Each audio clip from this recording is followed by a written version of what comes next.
Astaghfirullah. Bismillah wassalatu wassalamu ala Rasulillah wa ala alihi wa sahbihi wa mawalah wa la hawla wa la quwwata illa billahi wa ba'du. Alhamdulillah, segala puja dan puji hanya milik Allah subhanahu wa ta'ala. Salawat dan juga salam kita hadiahkan kepada Rasul kita Nabi besar Muhammad sallallahu alaihi wa ala alihi wasallam. Hadirin dan hadirat yang dimuliakan Allah subhanahu wa ta'ala, alhamdulillah di malam ini kembali kita bisa berkumpul duduk untuk bermajelis ilmu, dan kita tahu kita masih berada di permulaan hari-hari terbaik di dalam dunia ini. Karena Nabi sallallahu alaihi wasallam yang mengatakan afdalu ayyamid dunya al-ashr, seafdal-afdalnya hari di dunia ini adalah di 10 awal bulan Dzulhijjah, bahkan menandingi 10 akhir Ramadan dan menandingi 10 awal bulan Muharram. Walaupun di 10 akhir Ramadan ada Lailatul Qadar yang tidak terdapat di 10 awal bulan Dzulhijjah, namun di 10 akhir Ramadan kita tidak bisa mengumpulkan semua pokok-pokok ibadah yang itu bisa terkumpul di 10 awal bulan Dzulhijjah, di mana rukun Islam hampir semuanya bisa dilakukan di 10 awal bulan Dzulhijjah, mulai daripada syahadat, kemudian salat, kemudian zakat dan puasa serta haji. Itu bisa dilakukan di 10 awal bulan Dzulhijjah, tapi itu tidak bisa dilakukan di 10 akhir Ramadan. Boleh jadi syahadat bisa, salat bisa, haji tidak bisa. Mungkin puasa dan zakat bisa, tapi khusus haji tidak bisa dilakukan di 10 akhir Ramadan, hanya bisa dilakukan di 10 awal bulan Dzulhijjah. Inilah yang menjadikan Al-Hafidh Ibnu Hajar menyatakan bahwa kenapa 10 awal bulan Dzulhijjah itu lebih istimewa dibandingkan 10 akhir Ramadan, karena terkumpul semua pokok-pokok ibadah di situ. Ma'asyiral muslimin yang dimuliakan Allah subhanahu wa ta'ala, belum lagi orang yang beramal di 10 awal bulan Dzulhijjah dari amal-amal saleh itu dilipat gandakan pahalanya, bahkan sangat dicintai Allah subhanahu wa ta'ala, bahkan sebanding dengan orang yang mati syahid. Sampai-sampai Nabi sallallahu alaihi wasallam mengatakan, ma min ayyamin al-amalu salihu ahabbu ilallah min hadhil ayyamil ashr. Tidak ada hari-hari terbaik yang amal saleh apabila dilakukan di dalamnya lebih dicintai Allah dibandingkan di 10 awal bulan Dzulhijjah. Sahabat bertanya, Rasul, apakah orang yang beramal di 10 awal bulan Dzulhijjah itu sebanding dengan orang yang berjihad? Kenapa sahabat membandingkan dengan jihad? Kan amal soleh itu banyak. Ada salat, ada puasa, ada sedekah, ada zakat, ada membaca Quran dan begitu seterusnya. Kenapa kemudian dibandingkan dengan jihad? Karena di mata para sahabat tidak ada amal yang paling tinggi dalam Islam itu melebihi jihad. Dan itu berdasarkan sabda Nabi sallallahu alaihi wasallam, ra'sul amri al-Islam wa amuduhu shalah wa dhirwatus sanamihil jihad fi sabilillah. Pokok urusan hidup manusia itu Islam, sementara tiangnya adalah salat, dan urusan tertinggi dalam Islam adalah jihad. Makanya banyak para sahabat tuh yang berlomba-lomba ingin berjihad, sampai pun kepada anak-anak yang belum balik di zaman Rasul itu mereka mendaftarkan untuk perang. Tapi kalau mereka belum balik, maka Rasul akan menolaknya. Sampai ke tingkat anak-anak, mereka ingin berperang. Ya, karena di mata para sahabat, sekali lagi, bahwa tidak ada amalan tertinggi melebihi jihad. Itu pula yang dijadikan alasan pertanyaan sahabat. Rasul, apakah orang yang beramal di 10 awal bulan Dzulhijjah itu sebanding dengan jihad? Kata Rasul, tidak. Orang yang beramal di 10 awal bulan Dzulhijjah itu lebih baik dibandingkan orang yang berjihad. Padahal orang yang berjihad itu perlu keberanian. Tapi Nabi SAW mengecualikan di ujung hadisnya, illa, kecuali, kata Rasul, rajulun kharaja bi nafsihi wa mali wa lam yarji min dzalika bi syai'in. Kecuali orang yang berjihad ini, dia keluar dengan jiwanya dan dia bawa seluruh hartanya, kemudian dia berperang dan tidak pernah kembali ke rumahnya alias syahid, baru sebanding pahalanya. Subhanallah. Nabi SAW ketika menyebutkan kalimat amal saleh, tidak menyebutkan amal saleh tertentu. Rasul tidak mengatakan baca Quran, puasa, sedekah, birrul walidain, tidak. Tapi Rasul mengatakan amal saleh. Berarti amal soleh apapun yang dilakukan oleh kita di 10 awal bulan Dzulhijjah itu sebanding dengan pahala orang yang mati syahid dengan membawa seluruh harta dan raganya. Ini keistimewaan yang luar biasa, ikhwan. Ma'asyiral muslimin yang dimuliakan Allah Subhanahu wa taala, dari sini maka ini kesempatan emas bagi kita supaya memperbanyak amal saleh. Apa saja amal saleh itu? Tentu pertama, amal saleh yang berkaitan dengan hati dulu.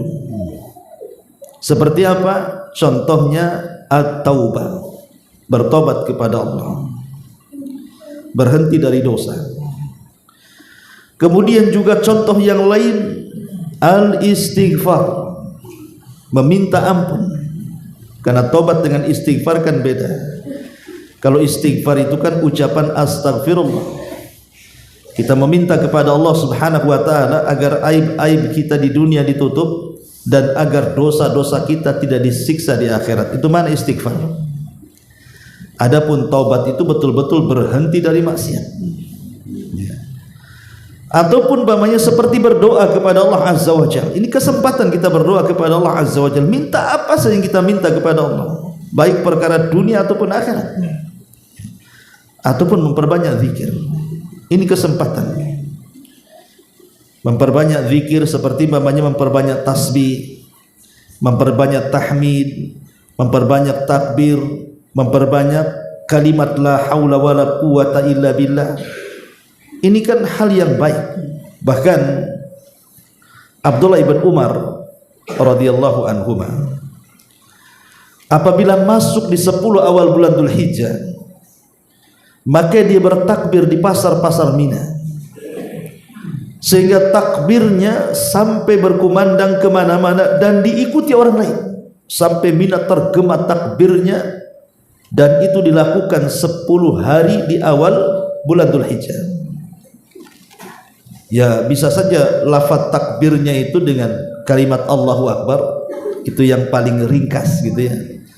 Bisa juga takbir yang kita sering kumandangkan di malam Idul Fitri atau Idul Adha. Allahu Akbar, Allahu Akbar, Allahu Akbar, Allahu Akbar, Allahu Akbar, la ilaha illallah, Allahu Akbar, Allahu Akbar walillahil hamd. Itu sudah disunahkan. Kalau Idul Fitri kan nunggu malam Idul Fitri. Tapi kalau Idul Adha ini bukan di malam Idul Adha saja, tapi dari 1 Dzulhijjah sudah disyariatkan takbiran itu. Tapi tentu dengan cara yang bukan jama'i sendiri-sendiri. Antum bisa takbiran di rumah, di jalan, di pasar, di kantor, terserah, sambil naik motor kan gitu ya. Ya. Dan nanti puncaknya ada namanya takbir di malam Idul Adha.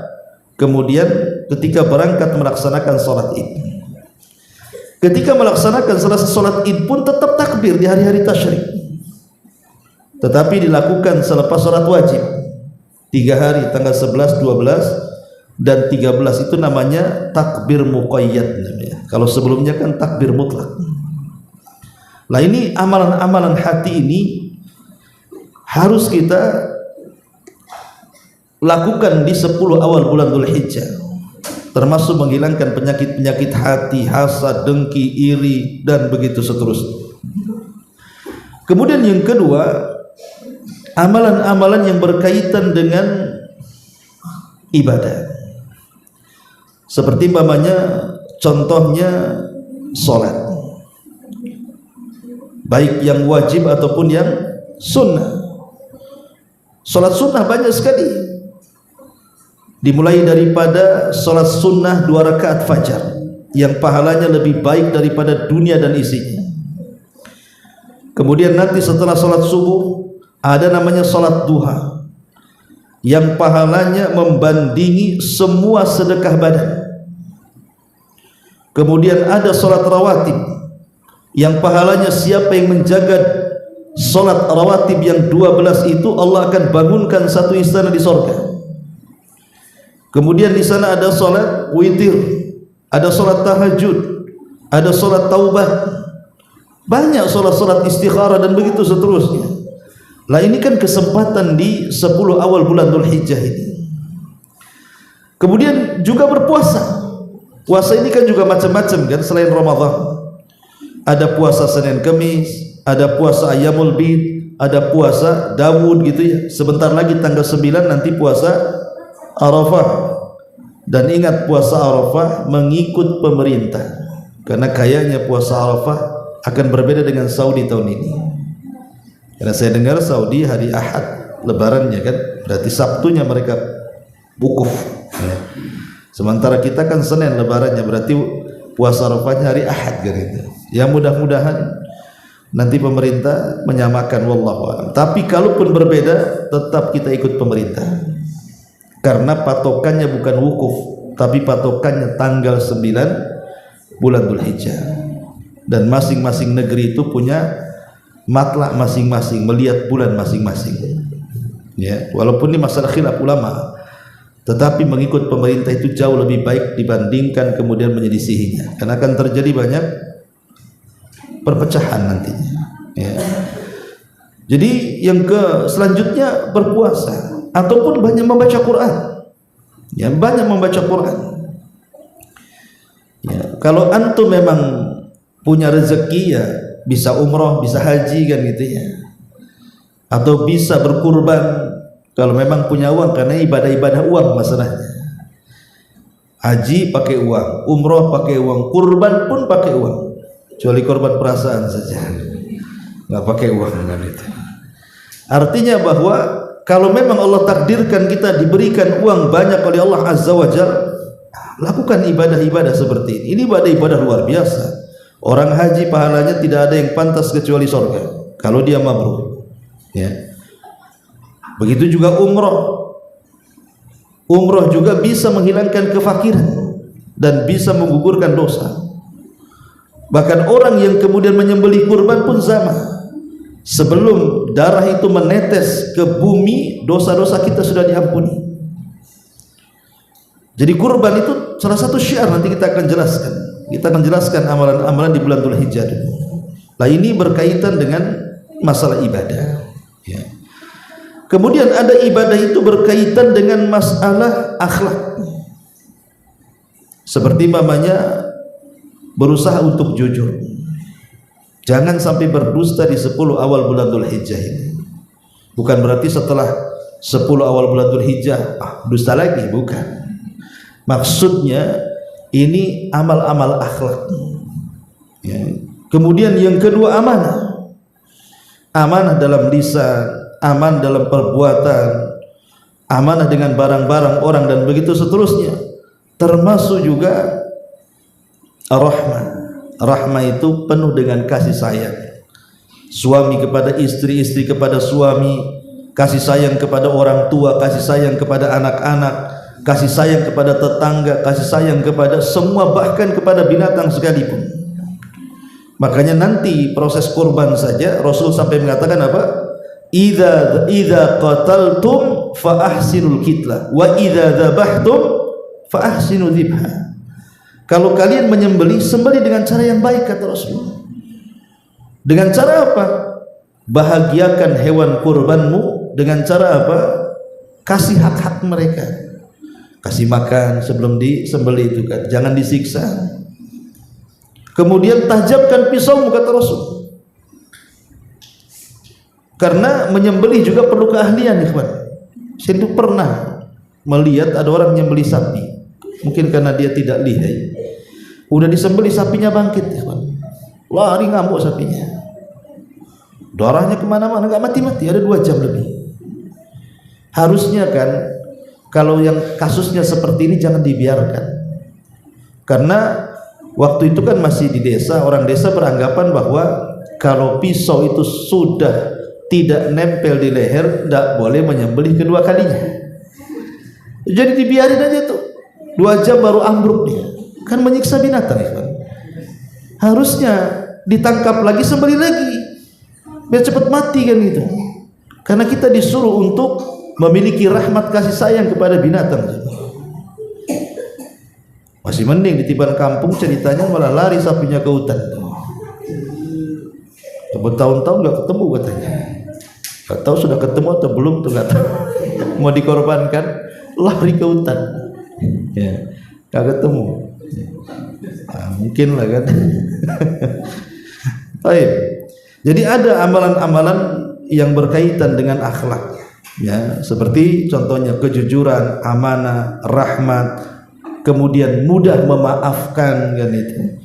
Kemudian juga memberikan keadilan. Itu bagian daripada ibadah-ibadah yang berkaitan dengan akhlak namanya. Kemudian juga ada ibadah-ibadah itu berkaitan dengan masyarakat. Berkaitan dengan masyarakat, mungkin dengan cara kita memerintahkan kepada kebaikan kepada manusia ataupun mencegah dari yang mungkar. Ya. Kemudian juga silaturahim, termasuk juga membantu orang-orang yang membutuhkan kita, berhajat dengan kita, ringan tangan bahasanya, ataupun berusaha untuk menyantuni anak-anak yatim, fakir-fakir miskin. Itu juga bagian daripada ibadah masyarakat namanya. Ya, bergaul, bersosial dengan mereka dengan cara ya tersenyum kepada mereka. Kemudian juga tidak mengeluarkan kata-kata kecuali yang santun. Itu kan bagian daripada ibadah itu. Makanya Rasul mengatakan kalau tidak bisa berkata-kata yang baik, lebih baik diam. Bahkan senyum ini dinyatakan sedekah, kata Nabi SAW. Kata Nabi SAW, tabassumuka li akhika sadaqah. Lemparan senyummu kepada saudaramu itu dianggap sedekah, kata Rasul. Satu hari Nabiullah Sulaiman alaihi salatu wassalam itu pernah membawa pasukan. Ya, namanya pasukan pasti menggetarkan tanah. Tiba-tiba kemudian ada semut dan pasukannya sedang melintasi jalan. Lah pimpinan semut ini mengetahui bahwa yang datang itu Sulaiman dan pasukannya. Apa kata sang pemimpin semut kepada anak buahnya? Masuklah kalian ke rumah-rumah kalian. La yakhtimannakum Sulaiman wa junuduhu wa hum la yashurun. Jangan sampai kalian diinjak Sulaiman dan pasukannya sementara mereka tidak tahu. Cepat masuk, katanya. Sulaiman ini paham bahasa binatang. Ya, paham bahasa binatang. Sekarang ada juga orang yang ngaku paham bahasa binatang itu. Mantra yang makoli-makoli itu bahasa Suryania itu kata. Itu bisa ngomong dengan binatang kan. Hebat kan itu. Padahal Sulaiman mengatakan apa? Ya Rob, jangan kau berikan kekuasaanku setelah kematianku. Nabi saja waktu cekik jin itu dilepas sama Nabi. Kenapa? Aku teringat doanya Sulaiman gitu. Dia meminta kepada Allah agar jangan sampai kekuasaannya diserahkan kepada orang setelahnya. Cukup Sulaiman aja yang bisa. Ada pula sekarang paham dengan bahasa binatang. Yang makoli-makoli itu lagi viral ya. Bahasa Suryaniyah. Bahasa Suryaniyah ini memang sudah ada sejak zaman dulu sebenarnya. Bahasa Suryaniyah ini. Ya, memang banyak khilaf para ulama. Ada yang mengatakan itu bahasa pertama Nabi Adam, ada yang mengatakan bahasa Arab yang pertama, ada yang mengatakan bahasa yang lainnya. Itu masalah khilaf ulama. Tapi kan tidak ada dalil. Ini kan hanya kisah-kisah Israiliyat. Tapi kita kembali. Ya. Intinya bahwa ibadah-ibadah di masyarakat ini banyak sekali. Salah satunya senyum, karena ketika semut mengatakan seperti itu, Sulaiman mendengar. Apa dalam Quran dikatakan? Fatabassama dhahikan min qawlihi. Sulaiman pun tersenyum kemudian tertawa karena ucapan sang semut itu. Bayangkan, Nabi Allah Sulaiman melayangkan senyum ke seekor semut. Istinbat hukumnya di sini bahwa senyum itu ibadah. Tapi cukup Sulaiman saja yang senyum kepada semut. Antum tidak perlu. Jangan perlu ada semut senyum. Antum ngapain kan itu? Antum kan nggak paham bahasa semut kan itu. Istinbatnya bahwa Sulaiman suka senyum, sampai kepada semut pun senyum. Intinya di sini, maka ibadah-ibadah di masyarakat ini penting. Ya, ini mumpung di 10 awal bulan Dzulhijjah ada ibadah-ibadah yang berkaitan dengan mujtama masyarakat. Ya. Dan ibadah-ibadah ini juga menyangkut masalah muamalah. Baik dalam keluarga, mungkin seorang suami kepada istri atau sebaliknya, atau seorang orang tua mendidik anaknya, atau birrul walidain anak kepada orang tua. Ini kan sebuah ibadah juga. Atau dalam dunia bisnis perniagaan, banyak ibadah di situ. Seperti masuk pasar saja ada doanya. Kemudian ketika di pasar kita disuruh oleh Nabi SAW samhan idza ba'a wa samhan idza ishtara. Disuruh baik dalam cara membeli dan baik dengan cara menjual. Artinya memberikan keleluasaan. Kalau saya selaku penjual, kemudian ada orang yang membeli, anggaplah saya jual buah-buahan, ada orang yang membeli 1 kilo tambah sedikit, tanpa tidak orang yang beli tidak tahu kalau dia sedang bersedekah. Ataupun yang membeli sama, kalau hanya kembalian 500 perak, udah ambil aja lah, ini ditunggui 500 perak. Coba kasihan dia keliling pasar, gara-gara kita akhirnya apa? Habis hanya cari uang 500 itu. Sementara yang mau beli sudah berjajar kan, gara-gara kita rugi dagangannya. Coba. Itu ndak punya samhan namanya, ndak punya kebaikan selaku penjual atau pembeli. Karena yang insya Allah kalau laki-laki sih, bapak-bapak saya atau antum lebih mudah lah, jarang nawar-nawar kan. Berapa? Sekilo 300 bungkus. Tapi mama nggak mungkin. Berapa 300? 150 aja kan. Nah, dia terjun payung tuh nawar tuh. Nanti beda nih, 1000 perak dengan sebelah beda langganan dia. Padahal bedanya 1000. Kan? Ini kadang-kadang kita ini kurang samhan ya, kurang berbaik hati kepada orang. Nah itu juga ibadah sebenarnya kalau kita ada di pasar. Ya. Jadi ibadah-ibadah ataupun ibadah kita yang menyangkut dengan kepribadian kita. Pamannya kalau kita bersin, di situ ada ucapan alhamdulillah. Kalau kita menguap, kata Rasul, tutup sekencang-kencangnya karena setan masuk. Kalau kita bermimpi buruk, kata Rasul apa? Disuruh ta'awud meludah ke arah kiri 3 kali. Ya, kalau masih juga mimpi buruk, berwudu, ganti posisi tidurnya. Itu kan ibadah kepada diri kita sendiri kan itu.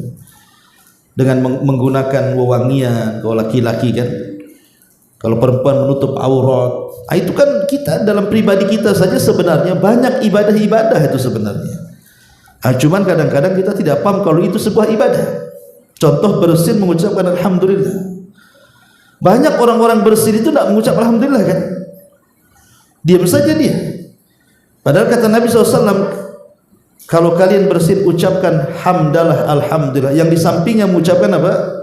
Yarhamukallah. Karena dia sudah mendoakan kita, kita doakan balik. Yahdikumullah wa yuslih balakum. Kalau bersin lagi, baca alhamdulillah, kita doakan lagi yarhamukallah. Kita katakan yahdikumullah wa yuslih balakum. Kemudian bersin lagi, tidak perlu yarhamukallah. Kau ini flu, ke dokter sana. Karena sudah 3 kali masalahnya kan. Kalau 3 kali berarti itu penyakit flu itu.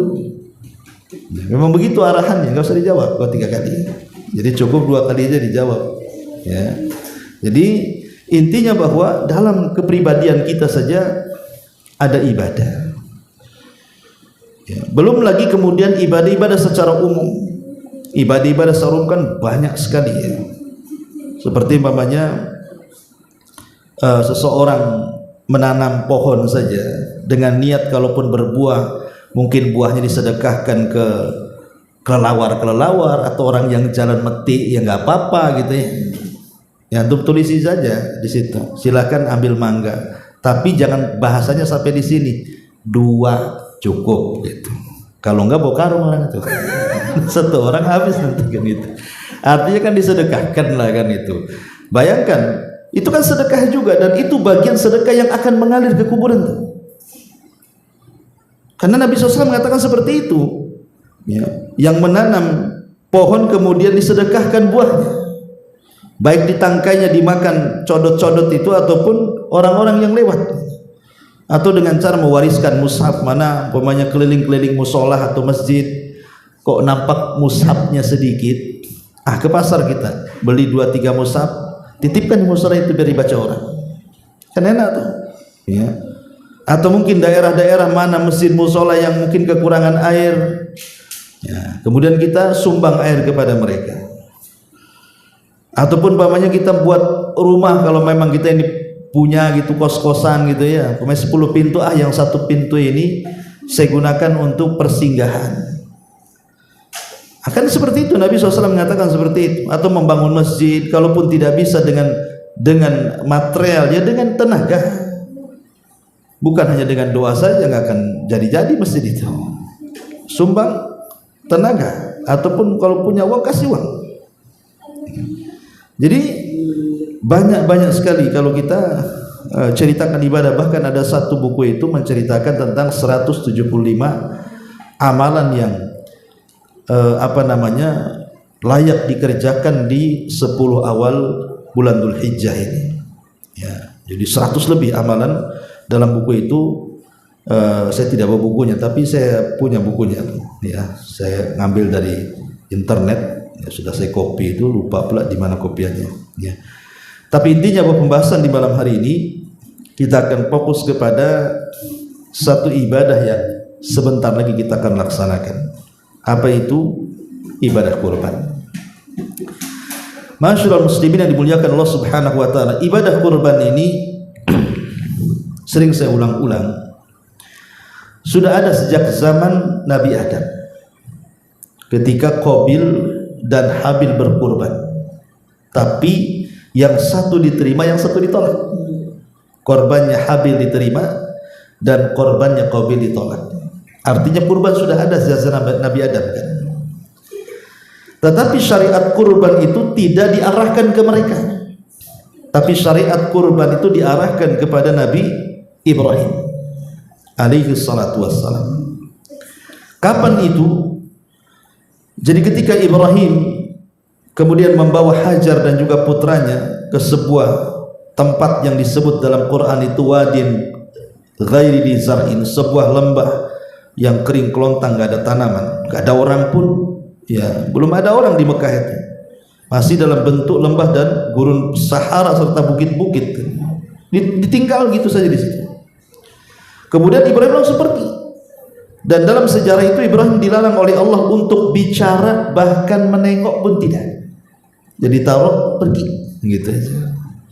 Gimana coba perasaan seorang istri kan? Macam dibuang jadinya. Sehingga kemudian Hajar ini berteriak-teriak, mau kemana kau pergi wahai Ibrahim? Tapi Ibrahim tidak pernah melihat, bahkan bicara pun tidak. Tapi Hajar ini karena memang sudah lama berada di samping Ibrahim, dia paham bahwa ini bukan keinginan dia. Saya tahu suami saya tidak seperti itu, pasti ini keinginan Tuhannya, maksudnya Allah subhanahu wa ta'ala. Hajar langsung paham dan mengatakan, kalau ini keinginan Tuhanmu wahai Ibrahim, pergi kamu. Saya yakin Allah tidak akan menyia-nyiakan kami di sini. Ibrahim pun pergi pulang ke Palestina. Nah, Ismail ini ketika sudah menginjak belasan tahun dan sudah bisa diajak bicara, ya namanya sudah lama tidak jumpa Ibrahim, tentu kangen ingin berjumpa dengan putranya satu-satunya, belum punya anak lain gitu ya. Sementara dia sudah tua, tahu-tahu punya anak laki-laki, gimana dia tidak kangen? Makanya kalau kita secapek apapun antum bekerja, kalau punya anak kecil tuh kan, pulang ke rumah main-main dengan anak kecil, hilang tuh capek kita, penat kita itu kalau punya anak-anak kecil kan. Lain kalau anaknya sudah gede ya makin capek lah kan, nyebelin kan. Kalau anak-anak kecil kan masih lucu-lucunya kan, ya masih ada lah, masih hilang capeknya. Lah begitulah perasaan orang tua.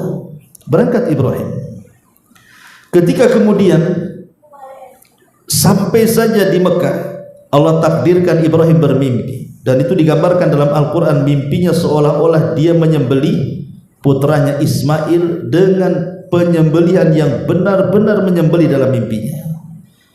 Dan ingat, mimpinya seorang nabi itu wahyu. Kalau mimpi kita bisa saja wangsit kan itu ya, tapi mimpinya seorang nabi itu wahyu, sehingga harus dilaksanakan.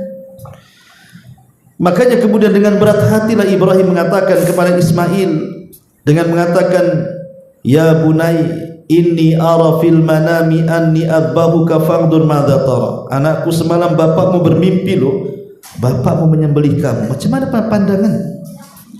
Tapi karena Ismail anak baik, dia mengatakan, ya abatif alma tu'mar satajiduni insyaallahu minas sabirin. Wahai ayahku, oleh diperintah Allah, lakukan saja dan engkau akan dapati aku insyaallah termasuk hamba Allah yang sabar. Akhirnya betul-betul disembelih. Tapi ketika pisau itu sudah mulai berjalan di tengkuk Ismail di sini, tiba-tiba pisau yang tajam itu Allah tumpulkan. Tidak ada satu kulit Ismail yang tergores.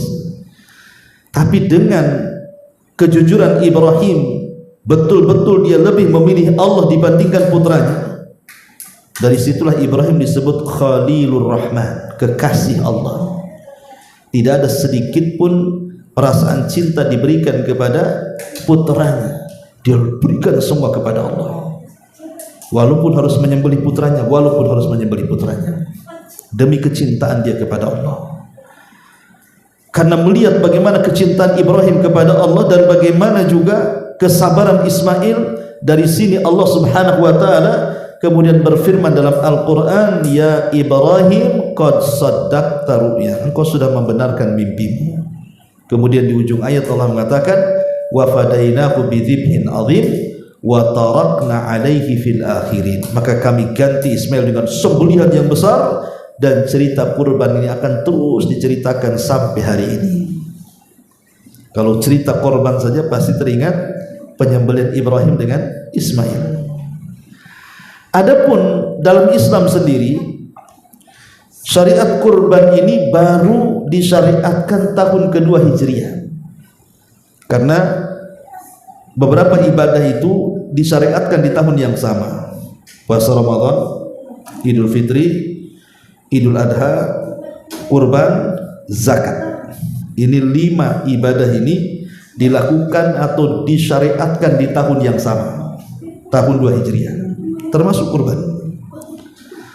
Lah sejak Nabi SAW berkurban dengan 2 ekor kambing, yang satu diniatkan untuk diri dan keluarganya, yang satu diniatkan untuk umatnya itu, maka sejak itu Rasul tidak pernah meninggalkan kurban setiap tahun sampai wafatnya beliau. Setiap tahun beliau berkurban, setiap tahun beliau berkurban. Dari sini makanya sebagian ulama menghukumi korban itu sunnah muakkadah, bukan sunnah biasa. Walaupun ada yang mengatakan sampai kepada taraf wajib. Tapi mayoritas para ulama mengatakan sunnah muakkadah. Kenapa disebut muakkadah? Karena Rasul tidak pernah meninggalkan sampai wafat, setiap tahun. Dengan 2 kambing yang gemuk, yang bertanduk, yang warnanya amlah. Ini warna yang kesukaan Nabi ini. Kambing itu kalau cari kambing, matanya, sekitar matanya warna hitam. Kemudian kakinya separuh warna hitam. Kemudian perutnya hitam, selebihnya putih. Itu disebut amlah namanya. Itulah warna kesukaan Nabi. Susah Ustaz cari warna kayak gitu. Apa beli kambing putih saja, saya beli pilok hitam ya. Kita pilok saja itu kan gitu. Ya. Ya kalau nggak ada ya gimana kan gitu ya. Ya, dan Nabi itu kan dengan domba. Ya, sekarang kan ada istilah kambing kacang, ya udahlah itu kan sejenis juga ya kan. Nah, tapi kalau ada domba kan lebih baik. Karena domba itu biasanya lebih banyak dagingnya. Lebih besar kan? Ya, makanya dari usia pun dibedakan. Kalau kambing kacang kurang dari setahun tidak sah dikurbankan. Tapi kalau domba umur 6 bulan sudah boleh dikurbankan. Kalau sapi minimal 2 tahun. Kerbau 2 tahun. Unta 5 tahun. Itu usia-usia kurban ya. Ya, kalau unta 5 tahun tidak boleh kurang dari 5 tahun. Kalau sapi 2 tahun tidak boleh kurang dari 2 tahun. Kalau kambing kacang 1 tahun tidak boleh kurang dari 1 tahun. Kalau domba 6 bulan tidak boleh kurang dari 6 bulan. Lah kenapa terpaut jauh antara domba dan kambing kacang kan? Ya karena domba 6 bulan itu sudah besar. Ya, kalau kambing kacang 6 bulan kecil lah. Kalau antum disembelih di presto biar kena tulangnya kemakan semua. Kalau enggak ya habis lah kan. Berapa dapat daging itu? Ya, makanya dibatasi setahun kalau kambing kacang. Nah di Batam ini kebanyakan kambing kacang kan itu. Kecuali dari Jawa Barat lah banyak kambing-kambing domba. Kembali bahwa ibadah yang sangat mulia kurban ini dilaksanakan Rasul dan Rasul contohkan sampai wafatnya beliau. Bahkan ketika beliau haji wada itu kurbannya lebih hebat lagi. Rasul berkurban 100 ekor unta. Bayangkan ketika haji wada untuk korban haji itu. Lah Nabi SAW meminta kepada Ali untuk menyembelih sisanya. Jadi Rasul sembelih sendiri 70 ekor unta. Karena menyembelih unta beda dengan menyembelih kambing atau sapi ya. Kalau kambing sapi kan digulingkan ya kawan. Kalau unta itu diberdirikan, sabat gini saja. Ya, jadi posisi berdiri dia. Langsung dikasih pisau ininya kan. Nah, langsung dia keluar pun mati ya. Tapi kalau sapi harus digulingkan. Kalau sapi sambil berdiri antum ditabrak dia lah. Gimana caranya? Harus digulingkan, kambing harus digulingkan. Nah, kemudian Nabi SAW mengatakan kepada Ali sisanya 30 kau sembelih. Tapi kata Nabi kepada Ali, ingat, jangan kau kasih upah tukang jagal. Terus mengatakan kepada Ali, jangan kau kasih upah kepada tukang jagal. Maka Ali berinisiatif memberikan upah dari kantong dia. Dari sini ada hukum fikihnya apa?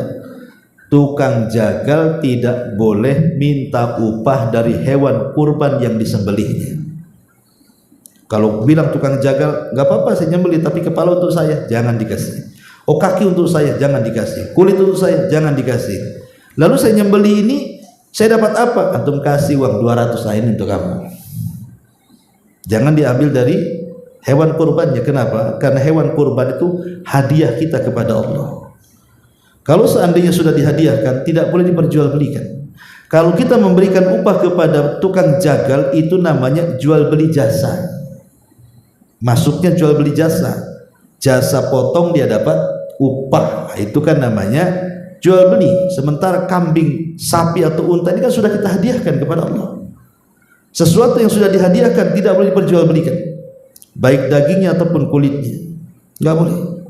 Tidak boleh diwariskan, ya, tidak boleh dihibahkan, ya harus dikurbankan karena sudah diberikan kepada Allah Azza wa Jalla. Nah, ini juga harus dipahami tentang fikih-fikih seputar kurban di sini. Baik, lalu apa hikmah kurban itu, ikhwan? Kurang lebih ada 6 hikmah kurban itu disebutkan para ulama. Yang pertama, hikmah kurban itu mengenang kesabaran Ibrahim. Bagaimana Ibrahim diuji dengan Allah dengan kesabaran disuruh menyembelih putranya itu kan perlu sabar ya Pak. Kalau tidak sabar Ibrahim tidak akan melakukannya. Berarti kalau kita hadir dan menyaksikan saat penyembelihan kurban, harusnya teringat macam mana dulu sejarahnya. Bagaimana sabarnya Ibrahim sehingga akhirnya dengan kesabarannya membuahkan hasil, tidak jadi menyembelih putranya. Bayangkan kalau seandainya betul-betul yang disembelih Ismail kemudian mati, itu jadikan syariat bagi kita. Nanti kita punya anak disembelih nanti itu. Tapi Allah tahu, ya, tidak jadi Ismail mati. Ini yang pertama. Yang kedua, dalam rangka menghidupkan sunnah Ibrahim juga, bahwa kurban itu bagian daripada sunnah Ibrahim alaihi salatu wassalam. Makanya kemudian kalau seseorang berkurban itu hakikatnya bukan hanya menghidupkan syariat Islam saja, tidak, tapi lebih daripada itu ada syariat Nabi Ibrahim alaihi salatu wassalam, bapak dari seluruh para nabi. Kemudian juga hikmah di antara kurban itu adalah tausiatu lil ahli. Kalau bagi orang berkorban, kita bisa berbuat baik kepada keluarga, makan-makan dengan keluarga, anak, istri, orang tua, kerabat, kumpul-kumpul makan di rumah kan itu. Atau lebih daripada itu, tausiatul fuqara wal masakin. Kita bisa menyenangkan hati-hati orang-orang miskin. Kadang orang miskin itu kasihan, mau beli sate pun mikir dia, oh, mahal kali satu tusuknya kan itu. Akhirnya ujung-ujungnya 3 T, ya kan, tahu tempe telur. Karena mikir nih sate, apalagi kalau di sini sate Kendal tuh kan itu kan besar-besar kan, mikir beli sate Kendal itu, apalagi COD kan 2 kali lipat harganya. Nah, ketika kemudian kita berikan daging kepada mereka, makanya ini juga saran, karena juga ada, saya itu pernah mengalami dulu itu. Jadi kadang-kadang orang miskin itu mereka berharap datang ke masjid itu mungkin dapatlah dia daging, bisa masak, bisa ngerawon, bisa ngegulai, bisa rendang, bisa nyate gitu kan. Rupanya pulang tak bawa apa-apa, isinya jeroan. Isinya jeroan sama tulang. Nah, ini kan aneh gitu ya. Rupanya setelah ditelisik, dagingnya diambil panitia. Panitianya yang banyak dagingnya. Jadi yang dikreseki untuk orang-orang fakir miskin itu ya sisa-sisa jeroan sama tulang-tulangnya itu. Ya kan? Ya kan bisa disop tulang, ya jangan gitu juga lah. Mereka juga pengen nyate. Gak mungkin lah tulang di sate kan itu. Ya. Jadi ini juga perhatian panitia-panitia korban tuh, kasihan lah mereka, orang-orang susah dan nunggu daging kan. Ya kasih terbaik untuk mereka kan itu. Nah ini juga salah satu tausiatul lil fuqara wal masakin, dengan cara apa? Membahagiakan hati mereka. Dan ini ibadah yang paling dicintai Allah. Sururun tudkhiluhu ala qalbi muslim. Kebahagiaan yang kita tanamkan di hati seorang muslim itu adalah amalan yang paling dicintai Allah, yang disebut dengan jabrul qulub namanya. Menempel hati-hati orang-orang yang sedang dirundung kesedihan, menghibur dia. Ya, kalau ada saudara kita yang sedang sedih, datang hibur. Ada saudara kita yang sedang kemalangan, datang hibur. Itu ibadah yang paling luar biasa tuh. Ini mah sudah susah, sudah sedih, antum pula buat sedih dia, malah gibahi dia, jelekin dia. Aduh, dia sudah susah hidupnya, kita pula buat susah lagi. Apa nggak kuadrat susahnya tuh ya.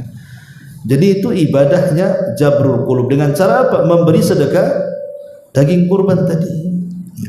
Termasuk juga kurban ini syiar. Yang namanya syiar harus tampak. Oh, saya ingin sembunyi-sembunyi Ustaz biar ikhlas. Beli kambing malam-malam, dapur sembelih sendiri tengah malam di dapur. Kan itu. Bukan begitu. Kalau sedekah bisa lah kita sembunyi-sembunyi. Tapi kalau korban ini syiar, sama dengan azan, sama dengan qomat, sama dengan sholat jamaah, harus tampak, ditampakkan. Ya disembelih di tanah lapang, ditonton orang ramai kan gitu. Lah orang-orang yang datang kan pengen daging juga, ini sudah nonton tak dapat pula. Aduh kasihan kan itu.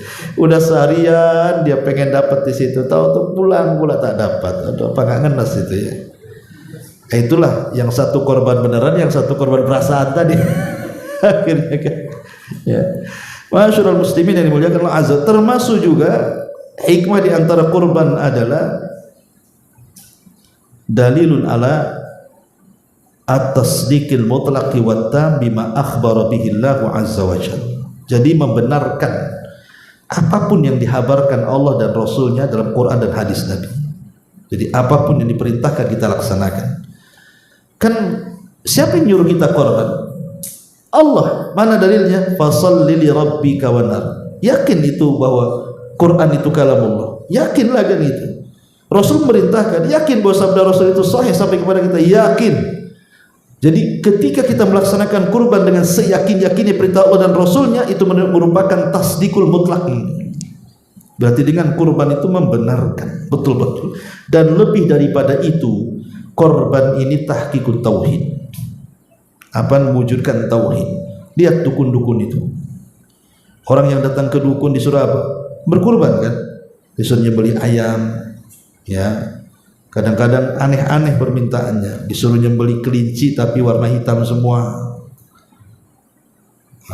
Susah nih cari kelinci warna hitam, Pak. Oh, gampang, saya cari, tambah ongkosnya katanya. Nah, itu intinya kan cari duit tuh. Sampai ada di dalam buku perdukunan itu, dukun itu minta syarat apa? Korbannya cari tikus yang berwarna hitam dan anaknya, serta diketahui bahwa anak tikus ini yatim. Gimana cari-cari anak tikus yatim ini, gimana caranya? Interogasi dulu, bapakmu di mana? Coba, dia sengaja memang dibuat persyaratan-persyaratan yang susah untuk dilakukan. Ini kan bagian tipu-tipu sebenarnya kan. Mereka hendak menipu. Dukun-dukun itu penipu semuanya. Artinya ketika dukun-dukun itu mensyaratkan untuk menyembah setan dengan kurban, ketika betul-betul kita arahkan kurban dengan Allah, berarti kita sedang mentauhidkan Allah. Mereka dukun sedang menyembah setan, kita sedang menyembah Allah. Makanya kurban ini jangan main-main. Dahulu disebutkan dalam kitab Tauhid oleh Syekh Muhammad Ibn Abdul Wahhab itu. Jadi ada dua orang yang lewat di sebuah desa. Di desa itu ada berhala. Tidak boleh lewat kecuali kurban kepada berhala itu. Akhirnya yang satu lewat. Kau jangan lewat. Ini harus hargai kami di sini katanya. Hargai berhala kami, kau harus berkorban. Dia mengatakan, saya seorang musafir. Korban dari mana? Uang udah habis katanya. Oh, enggak apa-apa. Kau tangkap lalat, kau pitas tuh kepalanya di depan berhala kami. Cukup itu korban kamu. Akhirnya betul-betul karena tidak ada jalan lain kecuali lewat situ, terpaksa ditangkap lalat, dipitas kepalanya di depan berhala itu. Dan pergi. Yang satunya juga sama. Kau harus korban sama berhala kami. Oh, enggak bisa. Kalau harus saya berkorban, saya tidak akan diberikan kepada berhala. Saya akan berikan kepada Allah walaupun seekor lalat. Akhirnya dibunuh. Dua-duanya meninggal. Ya. Kemudian Allah Subhanahu wa taala masukkan orang yang berkorban dengan seekor lalat kepada berhala ke dalam neraka, dan Allah masukkan orang yang tidak mau berkorban kepada berhala dengan seekor lalat masuk ke dalam surga. Gara-gara lalat orang bisa masuk surga, gara-gara lalat orang bisa masuk neraka sebenarnya. Bukan pasal lalatnya, ya, tetapi masalahnya niat ketika mites kepala lalatnya itu loh. Itulah korban artinya. Padahal man dzabaha li ghairillahi faqad asyrak. Siapapun yang menyembelih bukan karena Allah, dia telah melakukan kesyirikan kan? Itulah yang menjadikan kesyirikan yang masuk ke neraka. Lihat bagaimana ibadah korban seekor lalat saja bisa memasukkan ke neraka, yang satunya bisa masuk ke surga. Kalau lalat saja bisa masukkan ke surga, coba macam mana orang yang berkorban dengan seekor kambing, bagaimana dengan seekor sapi, bagaimana dengan seekor unta, walaupun dah khilaf ulama sebenarnya.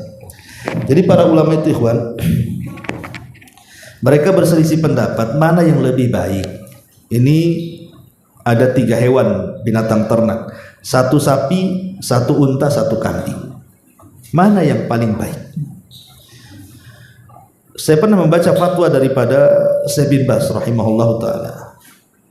Jadi ditanya soal ini, dia menjawab bahwa Rasul selama beliau berkurban bertahun-tahun sampai wafat, beliau tidak pernah berkurban kecuali dengan kambing.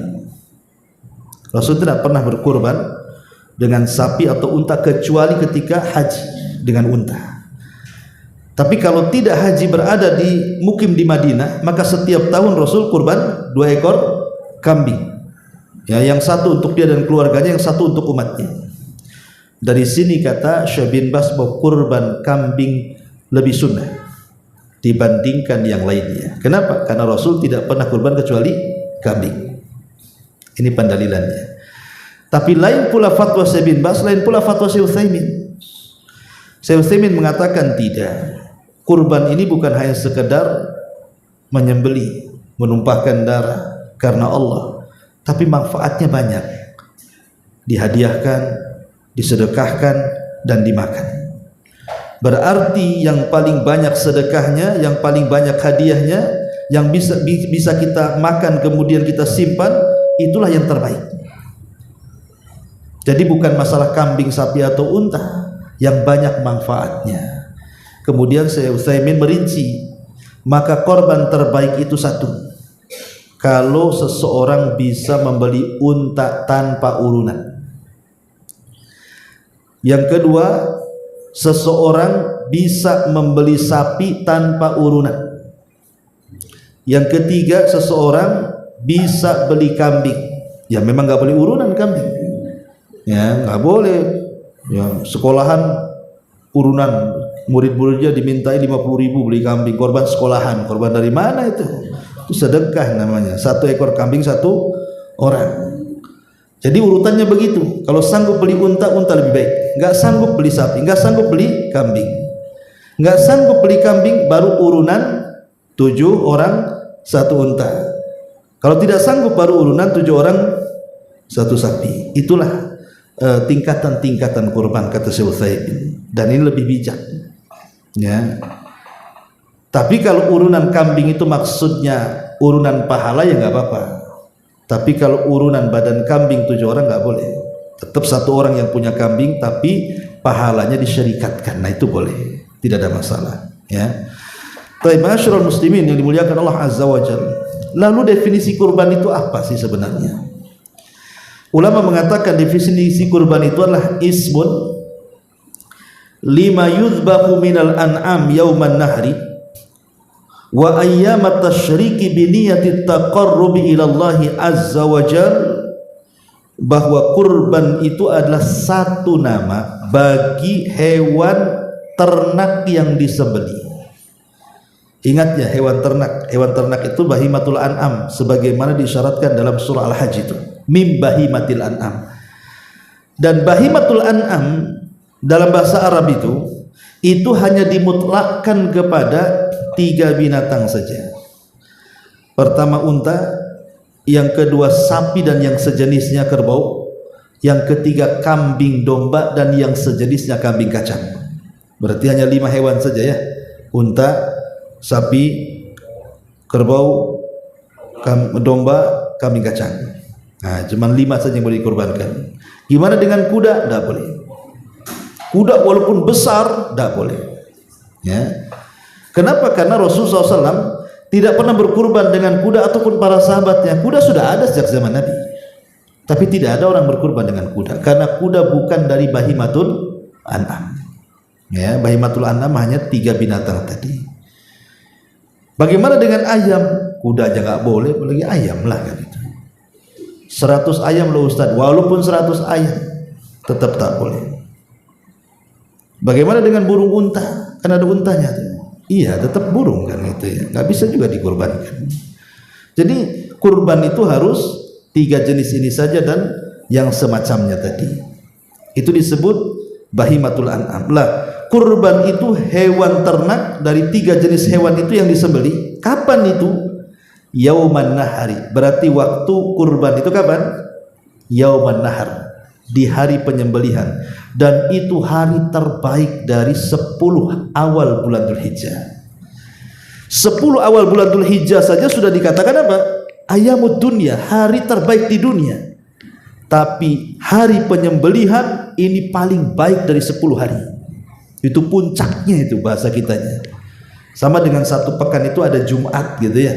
Itulah yang paling baik. Dalam 10 hari awal bulan Dzulhijjah itu Yaumun Nahr, itulah puncaknya. Yaumun Nahr. Kemudian ada namanya Yaumul Qor. Yaumul Qor itu tanggal 8. Tanggal 8 karena mereka sedang mukim di Mina, dari Mekah ke Mina, atau disebut dengan hari Tarwiyah kan itu ya. Tapi puncaknya adalah Yaumun Nahr, hari penyembelihan. Kapan itu mulainya? Setelah pelaksanaan sholat Id. Karena kalau hewan kurban itu disembelih sebelum pelaksanaan salat Id, maka bukan kurban namanya. Makanya jangan tergesa-gesa ingin manggang sate, tunggulah sholat dulu. Kenapa tergesa-gesa disembelih kan gitu ya? Kalau tergesa-gesa beli aja lah ke tukang sate itu, biar kurbannya nanti disembelih setelah sholat. Sebab kalau menyembelih sebelum sholat dia harus ganti, nggak sah. Kenapa tidak sah? Karena dikurbankan sebelum waktunya. Berarti kurban itu dilaksanakan setelah sholat Id. Sembelih.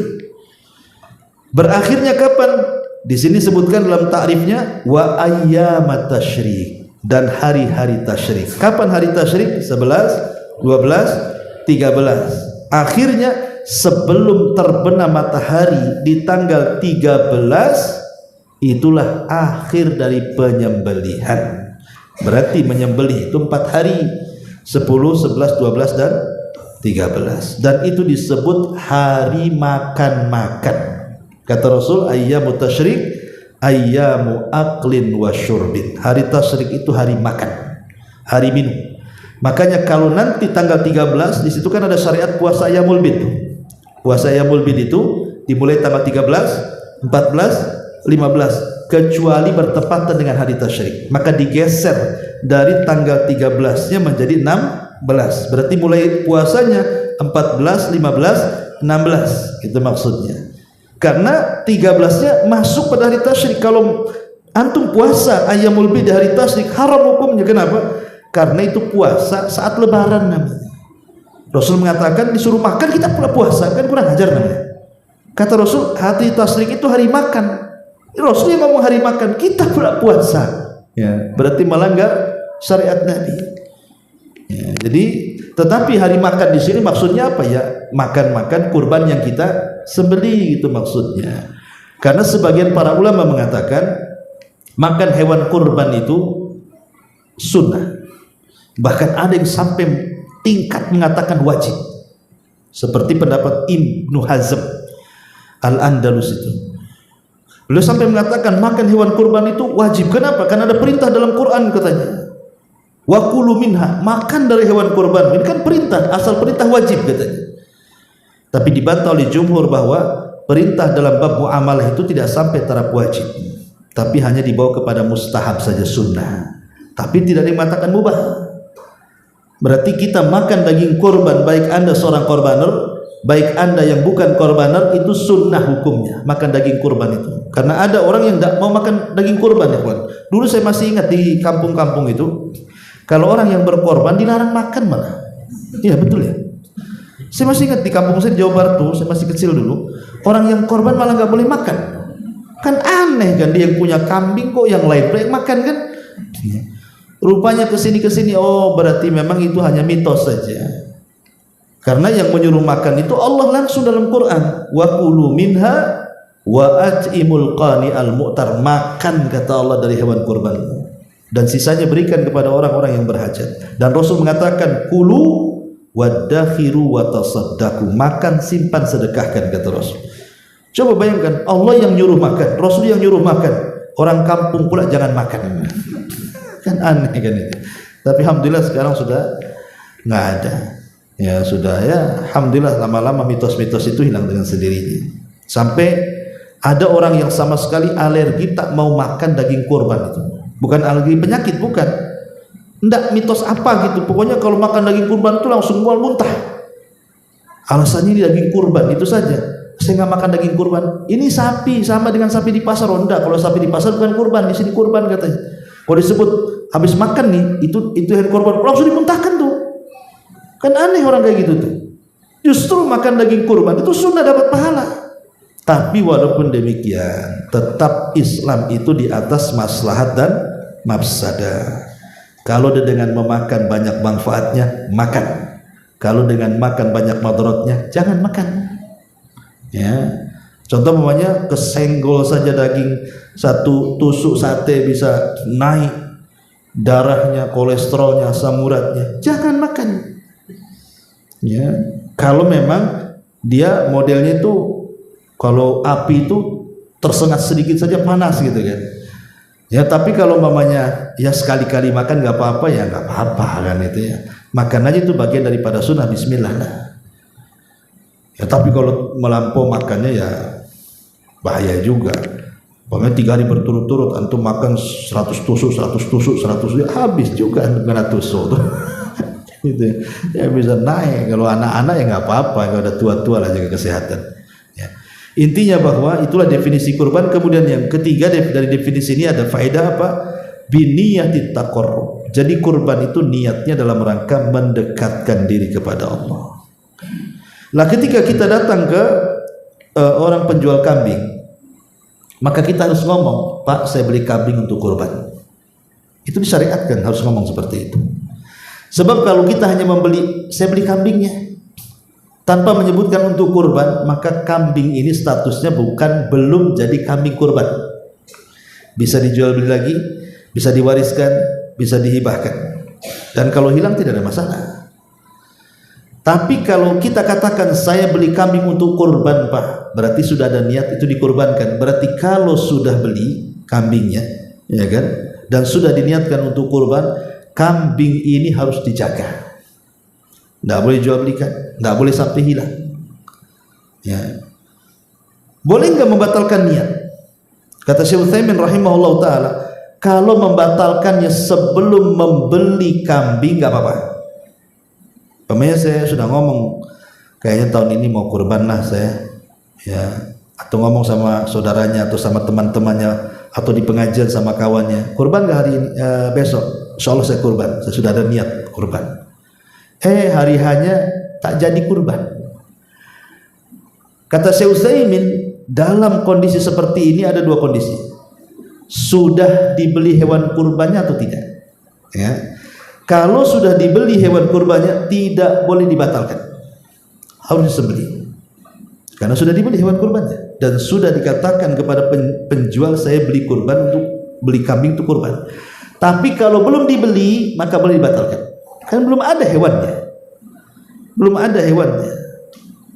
Ya, jadi termasuk juga orang-orang yang menitipkan kurban kepada kita. Orang Singapura nitip kurban sama kita, niat dia kan kurban kan, niat dia kurban. Sampai di sini kita makan pula uangnya, kita potong kambing orang yang disembelih, dikirim udah dipotong padahal kambing orang uangnya masuk kocek kan itu.